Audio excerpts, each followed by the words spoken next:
Hi, I'm author Billy J. Miller. Are you loving this special Farm Kids series on the Rural Woman podcast? Read more interviews just like these when you snag my book, Farm Kids, Stories from Our Lives, or my other books. Find them anywhere books are sold or by visiting www.billijmiller.com/in-stores.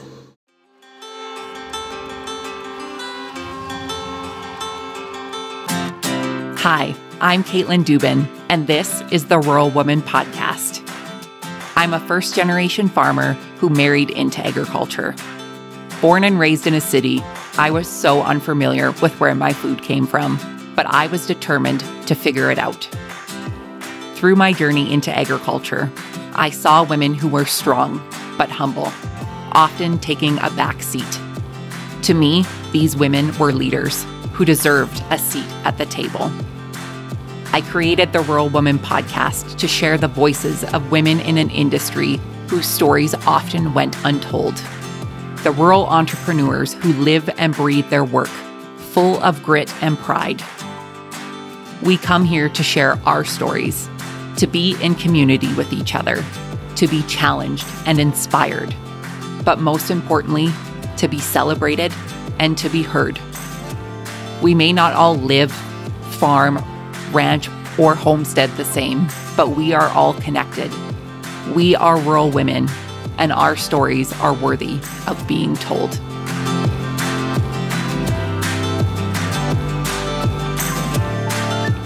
Hey everyone, welcome to a special series of the Rural Woman Podcast. When I was brainstorming how I wanted to celebrate the 5th anniversary of the Rural Woman Podcast, I thought it would be really fun to highlight a different age demographic of rural women.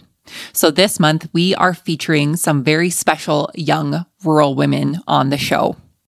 This series was inspired by a dear friend of mine and a friend of the podcast, Billy J. Miller. Billy is an author and a speaker who has been captivating audiences and readers by telling the stories of farm life since she married a 4th-generation Alberta farmer in 2010. Billy's first appearance on the Rural Woman Podcast was all the way back in the beginning, episode 3, back in 2019, which we have linked in today's show notes. In her 4th book, Celebrating Farm Life, Billy examines what farm life is like through the eyes of children, only not just interviewing today's children. This book tells the stories of farm kids from the 1920s all the way up to 2022. Peppered with hilarity and frank honesty only present-day kids can muster, this book is filled with stories that will enlighten you, warm your heart, and make you laugh out loud. You can find a link to the book Farm Kids, Stories from Our Lives, as well as Billy's other work in today's show notes. Our next guest in the Farm Kids series is Hope Wright. Hope is a 12-year-old farm girl from Rivercourse, Alberta. She is an active member in 4-H and has participated in speech competitions and has had projects in equine and beef. When she's not helping out on the farm, Hope enjoys school sports and U13 hockey. Without further ado, my friends, let's get to this week's episode with Hope.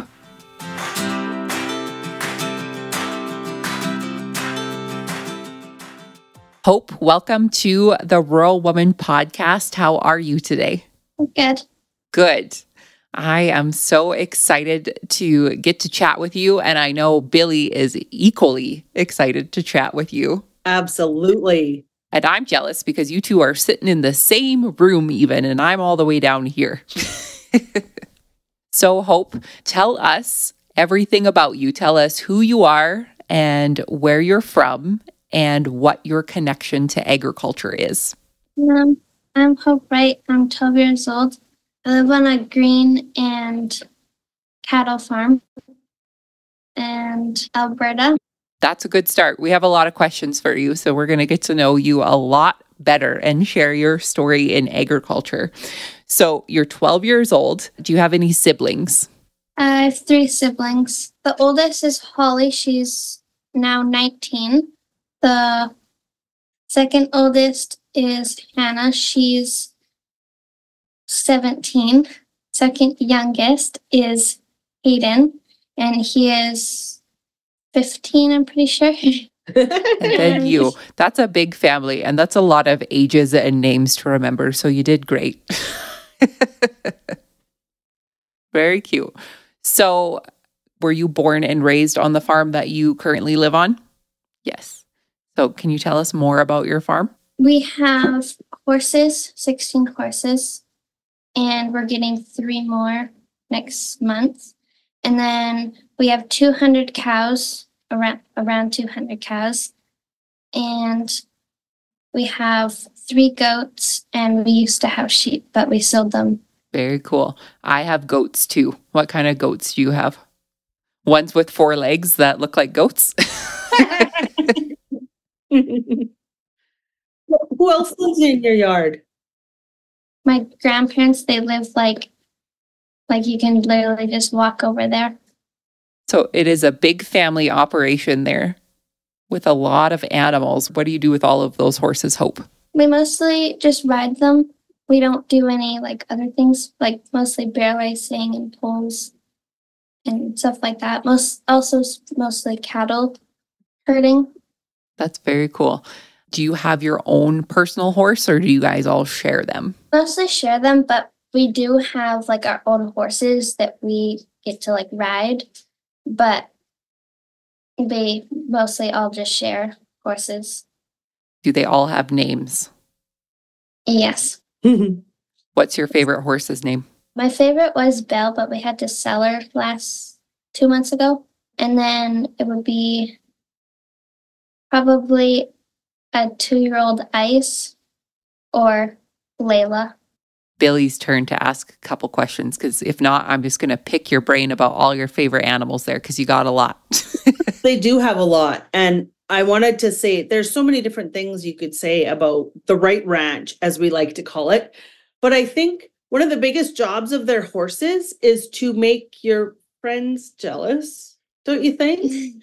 Because like she's got some friends, like my daughter, Madeline, and every time she goes and has a play date or goes to a birthday party to Hopies, we deal with Madeline coming home and say, why don't we have horses? I want a horse so bad, Mom and Dad. I want a horse so bad. So yeah, I think that's the biggest job of the Wright horses, is to make all the non-horse friends jealous, hey? I'm jealous all the way down here. Yeah.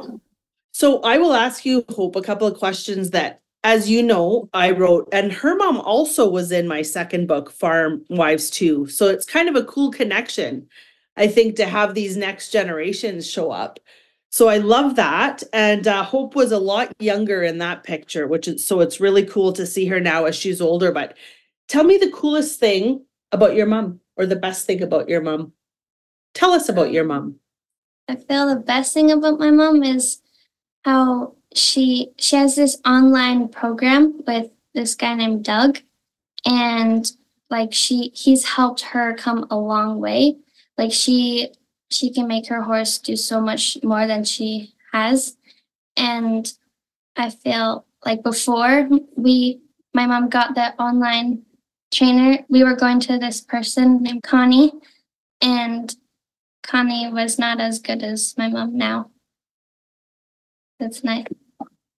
That's right, too. Your mom has shown a lot of those videos online of her doing these amazing, like, trust exercises and everything. Like, I know nothing about horses, which explains why our daughter doesn't have a horse. But yeah, doing a lot of these really amazing things with her horse, isn't it? And the animal just completely trusts her. And yeah, it's really cool to watch that. And what else does your mom do for a job besides farm and ranch? Besides farm and ranch, she's a nurse, and she goes to, I think, 2 or 3, I can't remember, different hospitals. She teaches students to be just to be like a nurse like her. Very cool. So it sounds like your mom, from what you're telling me, through her learning more about horses and teaching students, she probably has a lot of patience, and she's pretty flexible, hey? Yeah. She finds her way around. She finds her way around. Yeah. That's awesome. She sounds like a busy lady. And 4 kids. So it's amazing, isn't it? Exactly. Absolutely. So cool. So tell us about your dad named Derek, or as we call him, Dewey. Hey? Yeah. Well, sometimes he's like a pretty good hockey player. So sometimes we call him Doodard. And then he's definitely like really helpful on the farm. He definitely gets mad a lot when the cows don't do what they're supposed to, but like I honestly wouldn't be able to do any of that. Like he was doing stuff that I couldn't when he was my age.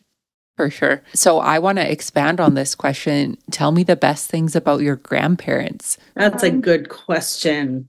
My grandpa, he's like always out there. Like we'll be out there ready to fill the pails, and then we look and they're already done, already fed, everything's all done. And then my grandma, she's like always helping, like if there's a sick calf or something, she knows exactly what to do. Like sometimes she'll let us come into our house and she'll have some like hot chocolate or cake or something like that after chores. That sounds awesome. And Caitlin, her grandma was in my first Farm Wives book. So how great is this? This is the 3rd generation. Yay! This is amazing. This is so good. So Hope, you know that Billy didn't grow up on a farm, much like you and much like her daughters. I also didn't grow up on a farm. So I'm from the city, and I married a farmer and moved to the farm and learned all of the farming things. So to hear the special family connection that you all have to your farm and being so close to one another, that's a pretty special thing, in case you weren't aware. It really is. It really is. Yeah. So going to school then and thinking of your friends, are most of your friends from farms or ranches or farming families, or do you have a lot of friends that you go to school or play hockey with that aren't from farms? Hockey-wise, I like the whole team last year was completely city kids. And then at school, it's pretty much all farm kids except one kid. So I'm curious then, with your hockey friends, have you had them out to the farm to see your cows and horses? I've only had one of my friends. Her name's Taylor. The rest haven't been out to the farm at all. So judging from Taylor's experience out on your farm, do you think her childhood's a little bit different than yours? I'd say so. She's more like into the skincare and all Starbucks and all that than me. That is so great. Hey, those friends are good to have too. You know, they'll come in handy. For sure. That is for sure. Very cool. That could lead us into one of the other questions I asked in my book, which was, what's a typical day like for you when you get home from school, Hope? A typical day is just mostly I come home, I eat, and then my mom's like coming in, making me like coming in and saying I gotta get out ride my horse or something like that, sort cows or something. Do you have chores? Mostly like on the weekends, I'm always like doing chores in the morning, but if it's a school day, I don't do chores at all. Kind of busy with school life, hey? What are your chores on the weekends? We just get up, we don't eat, we just go out, and first we go over to the steer pen and we grab the pails, and then it depends how late or early my dad is. If he's early, then we got to go over to the bale yard and open gates for him. If he's like late out, then we can fill pails, go feed steers, little horses, goats, all of that, and then go open gates for him. That sounds busy. Yeah. That's a lot of things to have to do. Yeah. Are there any chores that you like more than others? I think I like feeding the little horses more than the goats and opening gates and steers. What chore do you really not like to do? There's kind of two that I don't really like. I don't really like opening gates because, like, especially on the cold days, because you just got to stand there. Mm. And then I also don't like feeding the goats because you got to give them hay, water, and oats. And it's just really hard because the water's like a really long ways away. And you got like... So you're hauling it? Yeah. They're very high maintenance, I can assure you. They're right outside my office here. And they're having a hissy fit. I can hear them right now. probably happy you're home. They probably are, yeah. But they're probably also wondering where my treats are for for them. So, Caitlin, I had another question I thought of that would be a shame if we didn't ask all these farm kids. And I feel bad I missed it in the last interview, but I love to hear funny stories. One of my favorite parts of my Farm Wives 2 book was when I asked, just tell me a funny story from your farm, because all these farms are so different and varied, and the funny stories that come out of them are amazing. So, Hope, can you tell us just any funny story that has happened on your farm? I'd love to hear. This is a story that my dad likes to tell. So basically, my dad, he hired 2 hired men, and they were pretty good, but not really around cows. They didn't really know exactly what to do. So my dad didn't really know that. So he took them out doing the tagging. And my dad, there was this really like mean cow, really protective of her baby. And my dad grabbed her leg, like the calf's leg, and this cow was like about to run him. So this hired man decides to pull a very dumb move, and he jumps in front of the cow. And this is a cow that won't stop. This is a cow that'll just keep going. And this cow just kept going, mowed him over. And my dad was like, I'm done. So I let go of the calf, and he got sent to the hospital. We were very scared that we were going to get sued, but we didn't. So we're good. But yeah, we fired that other guy, and we're done with that. Uh-oh. Experience working with those cows, don't you? Yeah. You really do. Right? And I'm sure your mom or some of her colleagues were there to fix him right up. And I bet you know what? He probably is never going to stand in front of a charging cow again. I think that was a learning experience. Right? Oh, no. Yeah, you don't stand in front of a new mom. That's She right. was like a heifer or something like that. Always a heifer. Always. That should be a t-shirt. It's always the heifer. Always the heifer.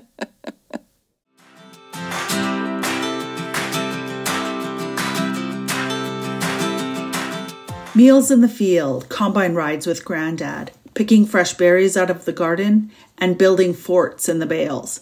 Hi, I'm author and speaker Billy J. Miller. In my 4th book, Celebrating Farm Life, I examined what farm life is like through the eyes of children. Only not just interviewing today's children. Farm Kids Stories from Our Lives explores what it looked like to be a farm kid through the ages.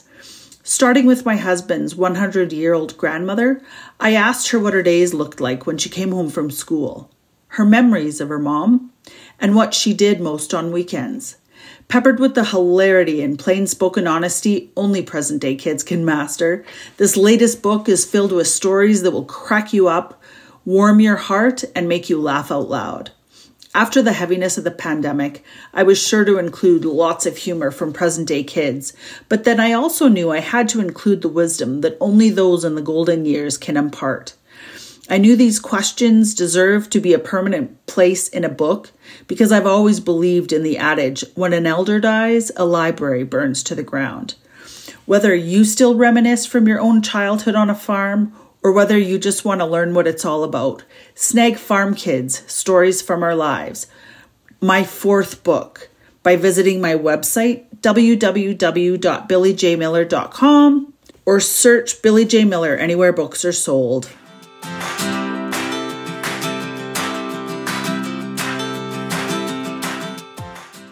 So, Hope, we talked a little bit about one of your hobbies off of the farm, and that's hockey. When did you start playing hockey? I think I've played hockey my whole life. I don't know when I started, but basically I've been playing hockey my whole life, and I've enjoyed it my whole life. I don't know. And then I started with boys, but last year I was going to move to girls hockey, but the PV team didn't have enough players, so I stayed on their team, and I just didn't really enjoy it with boys, so I moved to a girls team, and I enjoyed it so much more this year. Do your siblings play hockey as well? Yes. Holly, she played last year, but she couldn't this year because she's too old. Unless she wants to play a more like older, more advanced team, then then she could move on, but I don't think she wants to do that. Her oldest sister moved off on to college this year. So, yeah. What's your favorite thing about hockey? I don't know. I like watching, like when I watch hockey, I like watching the more advanced hockey because there's more hits. But when I'm playing, I think I like defense more, so it's harder to get goals, but I like scoring goals. Yeah, stuff like that. I don't know. Very cool. Who's your favorite hockey team? Flames? Oh, come on. Oh, come on. Flames. Not the Flames? I think the Oilers, and after that it'd be Seattle. Very cool. You know, another thing, the Wrights are big. They're a big 4-H family as well. All the kids are awesome in 4-H. They all have steer projects, maybe some other equine projects as well. And they're deadly at speeches, which I'm sure you can imagine. So, very cool. Hope, I've always said this as long as I've been in agriculture, which if we're talking years wise, you've been in agriculture more than I have been in agriculture, Hope. But I always wished, she's like, that's a flex for you, Hope. But I've always said that I was so jealous to hear about 4-H and the kids who got to be in 4-H because it sounds like such an amazing program and an amazing opportunity to teach you so many skills that I wish I was in 4-H. But I want to be I don't want to be a leader or anything. I just want to be in 4-H so I can have all of the animals and learn from all of all of you in 4-H. I agree. Madeline, our oldest, is in her 3rd year this year. And I always say I'm waiting for mom 4-H. One, because I mean, how great to make the money when they sell their project at the end of a hardworking season. But also, I've often told Madeline in the very beginning, you know, she got really nervous about the speeches, right? And I think a lot of the younger kids do get nervous about speeches, but I always tell them, I got thrown into public speaking when I wrote books. And it was never kind of in my goal list, you know, to have to go up and do public speaking. But I said, the fact that you guys learn that skill at such a young age, you will take it into your life countless times, job interviews, asking for a raise, any time that you have the ability to do an elevator pitch, or, you know, it's just such an important skill to have.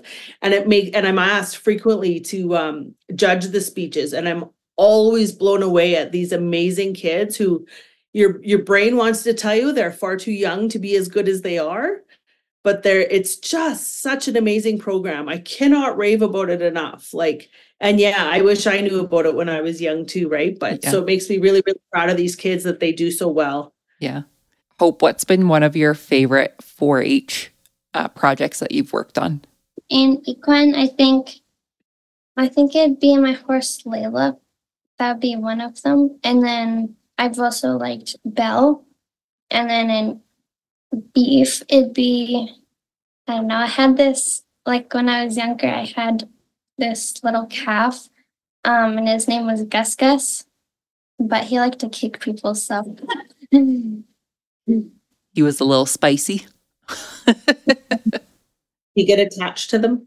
Yeah, I get attached to the little calves, but no, not often. Yeah. Because you learn, I think, after the first couple of years, you probably figure out that the less, you know, you care for them in a way that you, like I tell my daughter, you give them the best, your job is to give them the best life as possible, right? And you guys are all really good at that. So I'll share a story with you, Hope, that I guess I kind of had my own personal 4-H project that was not attached to 4-H in any way, shape, or form. But I brought a bottle calf home from an auction because I have a driver's license and my own money, so I can go and bring home things. Best part about being an adult on the farm. But I brought home a bottle calf and I raised her for the spring and summer, and I sold her in the fall. And I have to tell you, her name was Taco, and she was the best little heifer calf. But when I sold her, I came home and I cried and I cried. Just like the really little kids at 4-H, but I was a grown adult. So like Billy said, you give them the best possible life you can up until the point where they go on to their next phase in their journey, whatever it is. But I don't know, those baby calves, they're pretty special. That's for sure. So have you put any thought into, I don't know, I always think about this, Caitlin, too, because something we talked about is I feel like you farm kids are just given such an interesting and varied childhood. You know, you get to learn so many cool and different things. You get to learn a bit about running a business. You get to learn about the life cycle of animals, you know, calves being born to the point where you sell your cows. And I feel like farm kids get such a great education on the farm. So have you started putting any thought into what it is you might like to be when you grow up? I've definitely thought about being a teacher because I really like teaching little kids and stuff. I think I'd be a grade 3 or 4 teacher. And then I don't want to be a teacher my whole life. I also want to be in the ranch business. Beautiful mix. That would be great. Hope, I'm curious because you have older siblings, and 2 of which are your older sisters and then your older brother. I'm curious if you've noticed, and this goes for you too, do your chores vary between your sisters and your brother? Sometimes, mostly we just, it's basically mostly who's home. Yeah, if Holly, Hannah, and Hayden are home, then they would just go do chores. But if me, Hannah, and Hayden were home, then we'd go do chores and Holly would stay in the house or something. Right. So it doesn't matter if it's your brother or your sisters, right? Work just has to get done. Chores, they're chores, and there's not necessarily girl chores or boy chores. It's just get her done, right? Very cool. So growing up in your farm family, you know, it sounds like there's a lot of strong women on that operation. I'm curious to know, what would you have to say to somebody who told you that you couldn't do something because you were a girl? What would your response be to them? I feel like I'd be really not feeling good about that, but I'd also say I'd mostly just say I could and prove them wrong. That's all I could do. And I look at you, Hope, and I see, you know, even the things that you like doing. You love hockey, and to be able to play hockey and to do that sport, you know, there's advancements in women's hockey now more than ever. But back when I was a kid, I don't think we had girls' hockey teams. We had to play with the boys until we were of a certain age. Then we weren't allowed to play anymore. So I think by you doing whatever it is that you want to do, no matter if you're a boy or a girl, I think it's pretty special, and it's pretty neat that you're able to kind of stand up on your own and do all of these incredible things on and off of the ranch. That's right. Hey, Yeah. I know something that would often be said when we had Madeline, and Madeline and you were born right around the same time, was like, Caitlin, we talked about before how people would say to Dean or I, oh, now you just need to have a boy. You need to have a boy to take over that farm. You need to have a boy. But what do you think about that? A girl could take over a farm, couldn't they? Yeah, I feel like anyone could take over a farm. I agree with you. We can do anything we want. That's right. Hey? You have a pretty darn good example, don't you? Because your mom's a fantastic businesswoman, isn't she? Very cool. Hope, what are you looking forward to the most for your summer holidays? I'm mostly looking forward to we are getting new foals. So I'm mostly looking forward to training those guys, and we might get some more cattle or something like that. So that's definitely going to be more fun, not depending on it. In the summer, we are going to be done probably calving, so that's going to be a relief. Do you go to the lake? Yeah, we go to the lake with Teasdale's and sometimes Willis's and then sometimes Schneider's, but not all the time. It's mostly depending who can be there, who can't, and who wants to be there and who doesn't. Can I come? I want to be at the lake. As a Southern Alberta grain farmer, I would love to be at a lake in the summer. So even though you have animals, you can take a break and get some lake time too, hey? Yeah, so important. So important. I think that's all the questions I have for Hope. I think me too. I knew she'd be a great interview. You are amazing. Thanks, girlfriend. That was great. Awesome.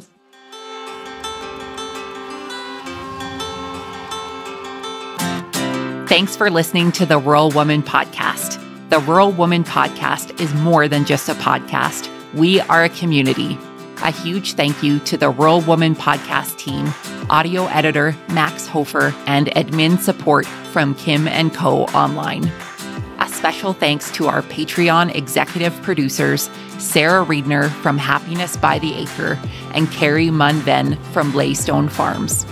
To learn how you can become a Patreon executive producer or other ways to financially support the show, head on over to wildrosefarmer.com to learn more. Be sure to hit the follow or subscribe button wherever you listen to the podcast to get the latest episodes directly on your playlist. And if you are loving the show, please be sure to leave a rating and review on Apple Podcasts or any other platform that accepts ratings and reviews. You can connect with us on social media at The Rural Woman Podcast and with me at Wild Rose Farmer. One of the best ways you can support the show is by sharing it. Send this episode to a friend or share on your social media. Let's strengthen and amplify the voices of women in agriculture together. Until next time, my friend, keep sharing your story.